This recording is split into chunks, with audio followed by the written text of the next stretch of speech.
Welcome back to the Deep Dive.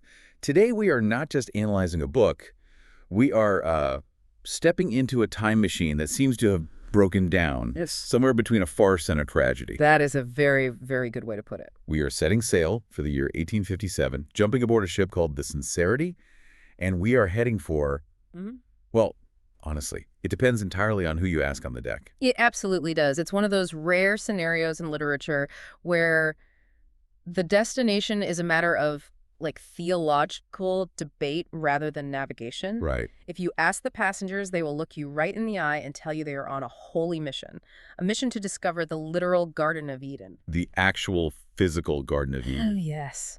But if you turn around and ask the captain, he'd probably tell you they're just running for their lives and, trying to keep their heads attached to their shoulders. Exactly. We are diving into Matthew Kneale's massive, sprawling novel, English Passengers. And looking at this stack of notes, historical records, and character maps we've pulled together, this isn't just a story about a boat trip. It feels like a collision of worlds. Collision is the perfect word for it. It is a violent intersection. You've got cultures, eras, and maybe most importantly, tones, all smashing into each other. The tone is what's so jarring, isn't it? It really is. Kneale has written what we call a polyphonic novel. I think there are over 20 distinct voices telling this story. And they don't just disagree with each other on the facts, they clash in terms of their entire worldview. It's a tonal whiplash that somehow works perfectly. You read one chapter, and you're genuinely laughing out loud at a bumbling English vicar who is, terrified of his own shadow. You turn the page, and suddenly, you are in the mind of an Aboriginal warrior fighting a desperate guerrilla war for survival. It's jarring, but it's so effective. It works because it mimics the messy reality of history, right? History isn't a clean, linear narrative told by one reliable voice. It's a cacophony of conflicting perspectives. And at the center of this particular mess is a ship.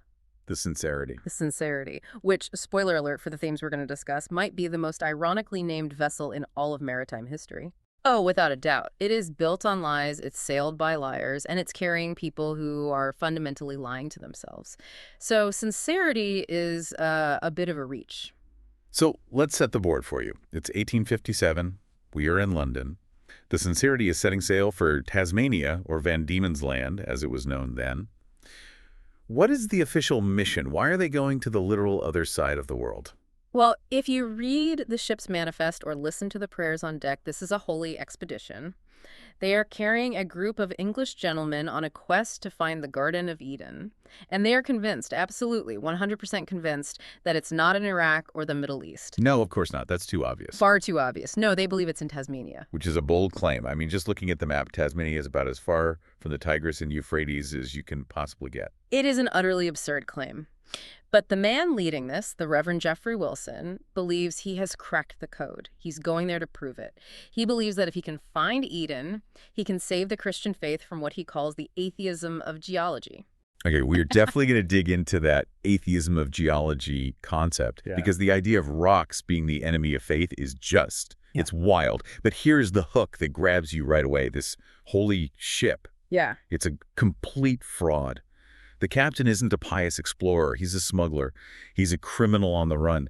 And he's basically using these religious passengers as human shields to get out of the country. And that's Captain Illiam Kneale. And honestly, he might be one of the most entertaining, most vivid voices in modern historical fiction. I just love his chapters. I love Kneale. So let's start with him. Because if you don't understand Kneale, you don't understand the engine of this whole story. He makes it very, very clear right off the bat that he's not English. Oh, he would be deeply offended if you called him English. He is a Manxman. He's from the Isle of Man, that small island smack in the middle of the Irish Sea. And in 1857, the Manx identity was very distinct and very proud. He sees the English as outsiders. Totally. To Kneale, the English are foreigners. He calls them shiny buttons, or my favorite, bad losers. He's got that classic underdog chip on his shoulder. We looked into the backstory provided in the text. The Kneale family used to be big shots, right? Big Kneale, his grandfather, was a legend in the smuggling trade. He was a king of the trade. But Illiam, he's inherited the decline. He's got a farm that's described as half stones and a little shop on the wrong side of the street. He is literally watching his family heritage crumble around him. So the Sincerity isn't just a boat to him. No, it's his last shot at redemption. It's his legacy. He calls her a wonder made of wood. But she looks like a tugboat, or at least just a beat-up old coastal freighter. On the outside, yes, that's the point. She looks like a standard, slightly outdated merchant vessel, but she has a secret. And this is a great bit of engineering detail Kneale puts in. The Sincerity has a double hull.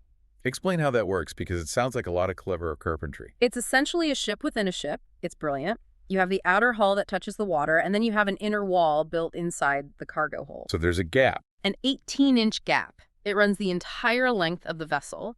To the naked eye, or even to a casual inspector, the hole just looks a little smaller than it should be for a ship of its size. But inside that 18-inch gap, that's where the treasure is. Brandy and tobacco. Gallons of French brandy and bales of tobacco. He's effectively sailing on a raft of booze. It's a floating duty-free shop that doesn't pay any taxes. 18 inches of booze and smokes hidden in the walls. That is just genius. But what I found really entertaining about Kneale and his crew is that for a bunch of hardened criminals who laugh at the law, they are unbelievably superstitious. Terrified of magic. Yeah. Why is that? Well, it's actually a very accurate depiction of Manx maritime folklore from that period. The sea is a dangerous, unpredictable place, so you try to control what you can. And you control it with language. There are taboos. Certain words are physically dangerous to say on board. Like saying them out loud summons disaster. Precisely. You summon disaster. Run us through the list, because I know I'd get thrown overboard immediately. I think we all would. Well, first, you can never, ever say rabbit. Rabbit. Just the animal. Why not? It's just terrible luck. If you have to refer to the animal, you have to say pommet. Pommet. Okay. You can't say rat. What do you say instead? You have to say uncle or the big fellow. The big fellow. I like that. Yeah. It gives the rat a lot of respect. It really does. And then there's the nuclear option. The word you absolutely under no circumstances can say, and that word is pig. Which is a massive problem for them because the ship actually have a live pig on board for food. Exactly. They have to call it the swiney. But there is this fantastic scene early on that sets up the cultural clash perfectly.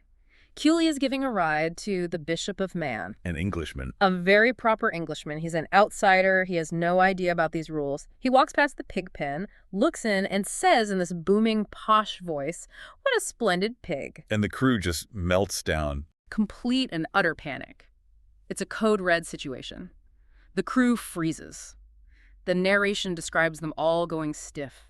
To avert the curse, they have to shout, "Cold iron," and physically touch the nearest piece of iron, a nail, an anchor chain, anything. To ground the bad luck. To ground the bad luck. It creates this wonderful, hilarious tension between the rational English passengers who think they own the world and the superstitious Manx crew who are just trying to survive it. But that superstition seems justified, in a way, because bad luck does find them. Enter Captain Clark of the HMS Dolphin. This is the customs conflict. This is the cat and mouse game. Captain Clark has been chasing Kneale for years. He knows Kneale is a smuggler. He just can't prove it. So he intercepts the Sincerity at sea, comes aboard with his men. And he tears that ship apart. Tears it apart. He's measuring the bulkheads with a ruler. He's tapping the walls with a mallet. He knows the brandy's there somewhere. He can probably smell it. But the double hull holds up. Kneale's masterpiece. It does. It's perfectly constructed. Clark finds nothing. He searches the hold, the cabins, the pantry, absolutely nothing. Kneale's feeling pretty good at this point. He's gloating in his narration. He's pointing at the pictures of Queen Victoria and her children that he has on the wall just to look loyal. It's pure hubris. Total pride before the fall. Because he doesn't get caught by the hundreds of gallons of brandy. He gets caught by a dairy product. The cheese incident. I think this might be my favorite plot point in the first section of the book. It is such a perfect example of how fragile a complex criminal enterprise can be. It's a comedy of errors. It's perfect. Yeah. So the crew had docked illegally in France to load the contraband.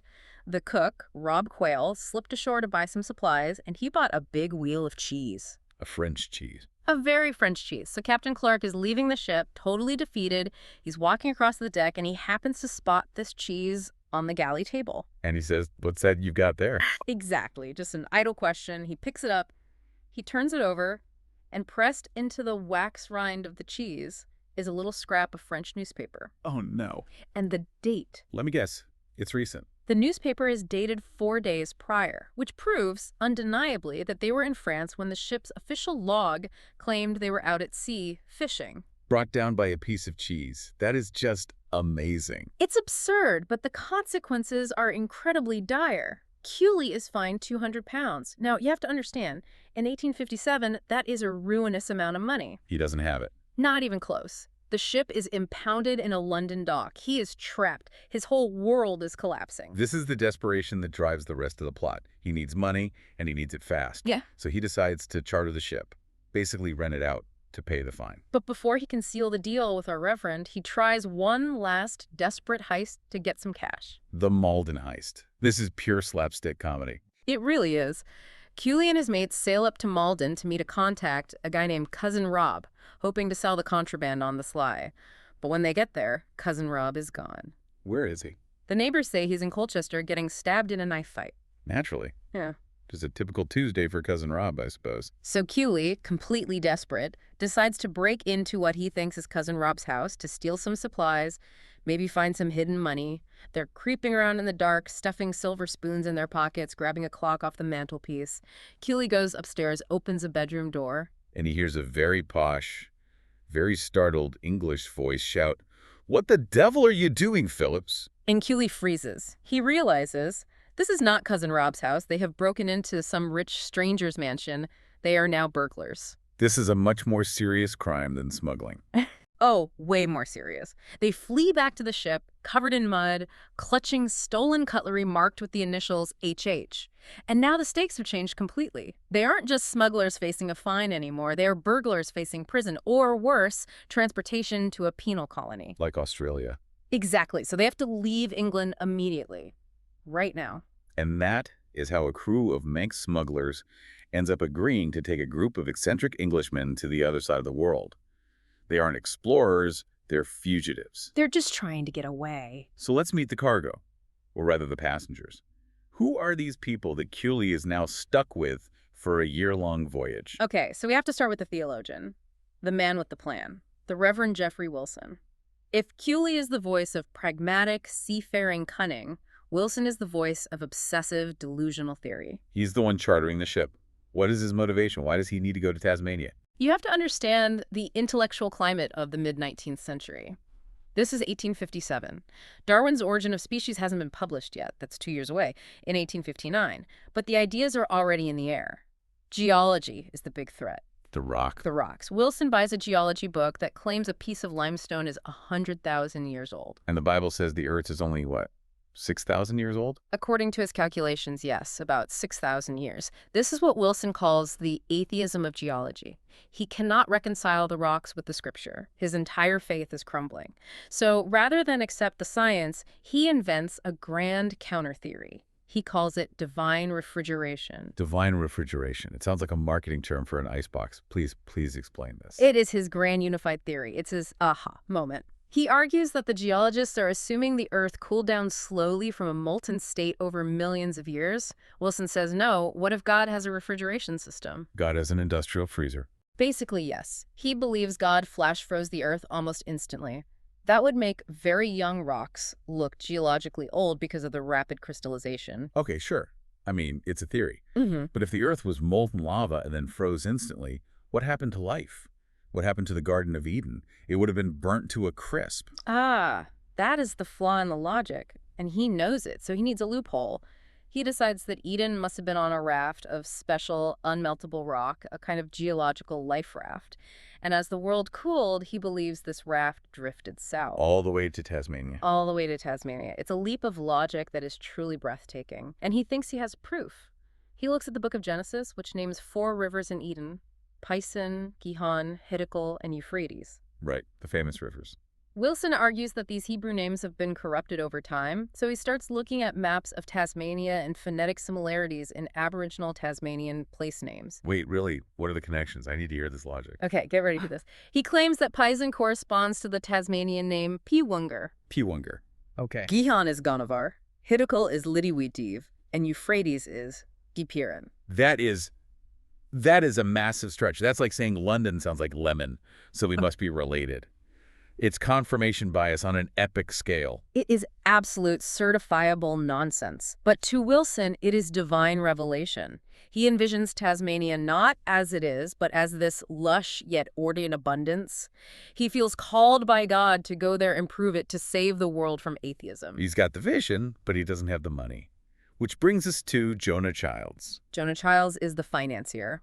He is described as incredibly wealthy, wildly enthusiastic, and deeply erratic. He's the one buying all the supplies for the expedition. The supplies are very telling. They really are. He buys cases and cases of champagne, fine silver cutlery marked with the expedition's crest, and crates of expanding bullet rifles. Nothing says holy pilgrimage to find paradise like expanding bullets designed to do maximum damage. It shows the underlying violence of the colonial mindset, even when it's disguised as scientific or religious inquiry.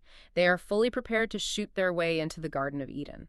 And that brings us to the other key passenger, Dr. Thomas Potter. Yeah. Dr. Potter gives me the creeps. He feels like the villain in a horror movie, not an adventure story. He should. He is a surgeon, but his real interest is in specimens. He represents the dark, cold side of Victorian science, what we would now call scientific racism. He's not looking for spiritual truth, like Wilson. He's looking for physical proof of racial hierarchy. There's a scene where he's testing a new rifle. Yes, and he just casually throws it up in the air to test its balance. You just get this sense of latent, casual violence about him. He views the indigenous people of the world not as souls to be saved, but as fossils to be collected and cataloged. And there's one more passage, right? Timothy Renshaw, the botanist. The botanist. But he's not there because he wants to be. He's a rich kid whose parents forced him to go on the trip to cure his ill living. So he's basically been sent to his room, but his room is a ship sailing to Australia. That's a great way to put it. He's bored, he's lazy, and he's completely indifferent to the whole mission. So you have this ship of fools, a desperate smuggler, a delusional vicar, a sinister racist doctor, and a bored, hungover teenager. And they're sailing into a world that is, in the background of the novel, falling apart. The outline mentioned the Indy Mutiny is happening. Yes, the 1857 Sepoy Rebellion. The characters mention it in their letters and journals. It adds this constant low-level hum of apocalyptic dread to the voyage. The British Empire is shaking. White men, white women are being killed by natives in India. This just fuels Wilson's desperate desire to find the truth, but also fuels Dr. Potter's desire to prove that the white race must dominate for its own survival. So that's the setup in 1857. It's almost a farce, this boat full of misfits. But the book doesn't stay there. It cuts back and forth to another timeline, the 1820s. And this is where the tone shifts completely from comedy to tragedy. This is the genius of the book's structure. While Reverend Wilson is sailing blissfully toward his fantasy of Eden, we, the listeners, are taken back to the brutal reality of what happened in that Eden 30 years prior, and we meet Pive. Pive is our narrator for the Aboriginal perspective, and his voice is so distinct. It's heartbreaking. It is. Pive is a Tasmanian Aborigine, but he's mixed race.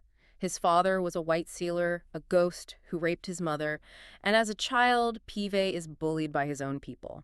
The other kids tease him for having ghost hair and a monster face. He doesn't fit in anywhere. That term ghost or numb is really important here. Can you explain how the Aboriginal people view the white settlers initially? Yeah, it's a tragic cultural misunderstanding. In their cosmology, white skin was associated with the dead.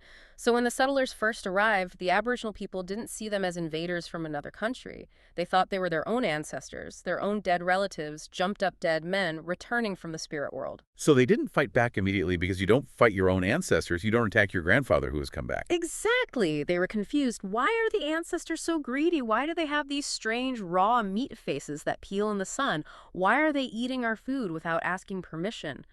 But slowly, horribly, the realization dawns on them. These aren't spirits. They are invaders. Pive's story is so intertwined with his mother. She sounds like an absolutely incredible character. She is a powerhouse, a truly fierce figure. She was captured and enslaved by sealers. She escaped, and unlike many others, she learns to use the white man's weapons. She learns to use a gun, and she leads a small band of survivors, a mix of different, sometimes rival tribes, to wage a guerrilla war against the settlers. But there's this complex dynamic between Pive and his mother. She seems to favor his half-brother, right? His half-brother, Tyalia, or Owl, yes. Pive perceives Tyalia as weak, as useless, but the mother adores him. And Pive is just desperate for her love, desperate to prove himself a true warrior, but he constantly feels rejected because he looks like the enemy. He looks like the ghosts she hates so much. The cultural details in Pive's sections are so vivid. The book mentions the ragia wrapper. The shrieking spirit of the dark, yeah. And the kanuna, the tiger-like creature, the thylacine or Tasmanian tiger. And their reaction to technology is fascinating. There's a moment where they see a chimney for the first time. They call it a magic smoke rope. And sheep are just these stupid white creatures, just like the men. And writing. Writing is the strangest thing of all. They call it white men's shit or pictures of nothing. It highlights the total unbridgeable alienness of these two cultures colliding. But the thing that haunts me the most is the white men's dance. Oh, that's a powerful scene. Can you describe that? It's a moment where Pivet's tribe, after a successful raid where they burned down a settler's hut, reenacts the entire event as a celebratory dance. They dance the fat white man going outside to pee, they dance his surprise, they dance the fear, they dance the killing. They're turning trauma into art. That's it exactly. They turn it into art, into ritual. It's how they process the horror of what's happening to them. It's a way of taking control of the narrative. It's horrifying, but it's also deeply, profoundly human. So while Pivet is fighting for his life, we also get the perspective of the settlers. And this is where the book explores the banality of evil. We meet a man named George Baines. George Baines, he's a young clerk. He works for the New World Land Company. He's not a monster. He's not Dr. Potter. He's just naive. He's a bit weak. He writes these long, detailed letters to his father in England that he admits he will never actually send. He's the witness. Yeah. He sees what's happening, but from a safe distance at first. He witnesses the Black War firsthand. He sees the casual brutality of the company's stockkeepers, men like Higgs and Sutton who are just going out and massacring natives for sport or to clear the land. There's a scene he describes. The red hand. Yes. Baines is out surveying, and he finds a red hand painted on a rock. He looks over the edge of a cliff and sees the bodies of Aboriginal men, women, and children washing up in the tide below. And he knows it's murder. He knows who did it. He knows. And his colleague, a man named Mr. Pierce, wants to report it. Pierce is an idealist. He wants justice. He wants to go to the authorities. But Baines crumbles. This is the part of the book that made me so angry. He's pressured by the company chairman, Mr. Charles, to cover it all up. And the reason it's just so depressingly modern, it's about the stock value. The chairman says, essentially, if we report this, there will be a public outcry in London, the newspapers will get hold of it, shares will drop, the company will fail. It's a PR problem. It's a PR problem. So Baines signs a false statement, a lie. He betrays his own conscience, he betrays Mr. Pierce, and he sides with the murderers, all for the sake of comfort.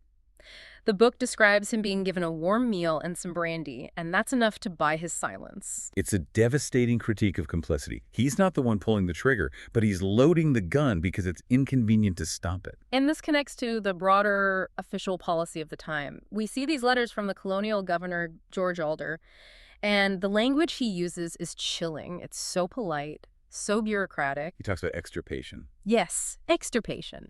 He discusses the extirpation, which means extinction, the wiping out of the Aboriginal race as a regrettable but likely outcome. His grand solution is something called the Black Line. What was that? It was a real historical event, a plan to have every able-bodied white man on the island form a human chain and literally sweep across the land, rounding up all the remaining Aboriginal people to exile them to the inhospitable West Coast or onto tiny islands in the Strait. So he's selling it as a way to preserve them. He is. It's ethnic cleansing dressed up as humanitarian aid.